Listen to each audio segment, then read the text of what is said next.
So next question is, in each set of terms given below there is an odd one and cannot be grouped in the same category. To which the other three belong? Identify the odd term in each set and name the category to which the remaining three belong. इसका मतलब ये क्या है कि जो आपको चार words इसमें दिए हुए हैं वो तीन एक तरह के हैं और चौथा उसमें से अलग है जो कि ऑड हो जाएगा, और उन तीनों की जो एक जैसे हैं उनकी आपको कैटेगरी बताना है. तो first is basophil, eosinophil, lymphocyte and neutrophil. So odd one यहाँ पर लिम्फोसाइट है क्योंकि ऑल थ्री जो है वो WBCs के टाइप है. Second one is metaphase, anaphase, prophase and interphase. इसमें ऑड वन है इंटरफेज क्योंकि मेटाफेज, एनाफेज और प्रोफेज माइटोटिक फेसेस के माइटोटिक डिवीजन के फेसेस हैं. Next is adenine, guanine, pentose sugar and thymine. इसमें ऑड वन पेंटोज शुगर है क्योंकि बाकी ऑल थ्री नाइट्रोजनस बेसिस हैं. So adenine, guanine and pentose sugar जो है वो नाइट्रोजनस बेसिस हैं. Fourth one is G1 phase, metaphase, S phase and G2 phase. तो मेटाफेज इसमें से ऑड वन है और कैटेगरी जो है ये फेजेस ऑफ इंटरफेज है. ठीक है, G1S, G2M. So these are the phases of interphase. Metaphase जो है वो माइटोसिस की एक फेज है. Fifth one is phosphate, RNA, sugar and nitrogenous base. So इसमें ऑड वन RNA है और rest of the three are components of DNA. ये DNA के पार्ट्स हैं. ठीक, नेक्स्ट है गिव रीजन. गिव रीजन में फर्स्ट है green leaves are thin and broad. So thin and broad leaves have a large surface area for the photosynthesis to occur.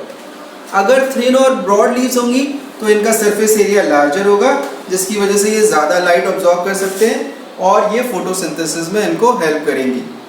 Next is photosynthesis is considered as a process supporting all life on अर्थ.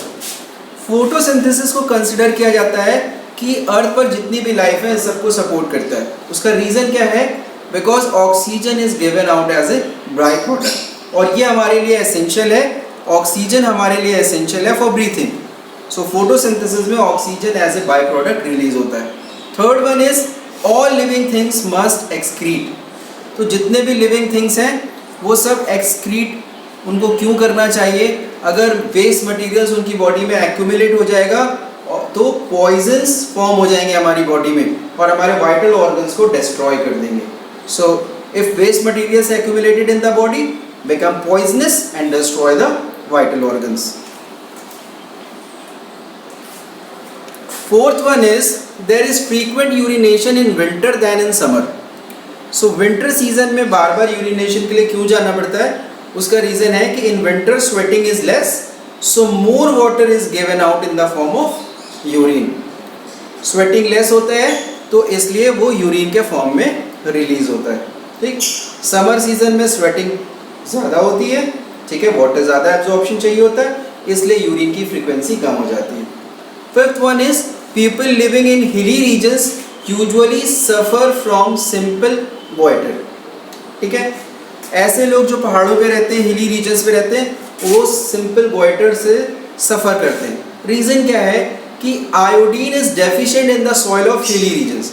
हिली regions में, पहाड़ी इलाकों में soil के अंदर iodine की deficiency रहती है जिसकी वजह से उनके क्रॉप में भी आयोडीन की डेफिशिएंसी रहती है. तो जिनके ऐसे लोग जिनकी फूड में आयोडीन की डेफिशिएंसी होगी वो सब गॉइटर से सफ़र करेंगे. तो गॉइटर एक डिजीज़ है जो कि नेक रीजन में होता है. ठीक है, स्वेलिंग हो जाती है यहाँ पर नेक रीजन में.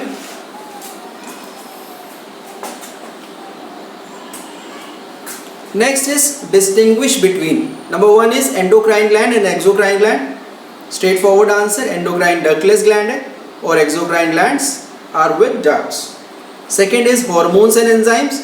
Hormone endocrine gland secrete करती है और enzyme secrete करती है exocrine glands. So hormone secreted by endocrine glands and enzyme secreted by exocrine glands. Myopia and hypermetropia. Myopia can be corrected by concave lens and hypermetropia can be corrected by convex lens. तो आपको one difference देना है सभी में.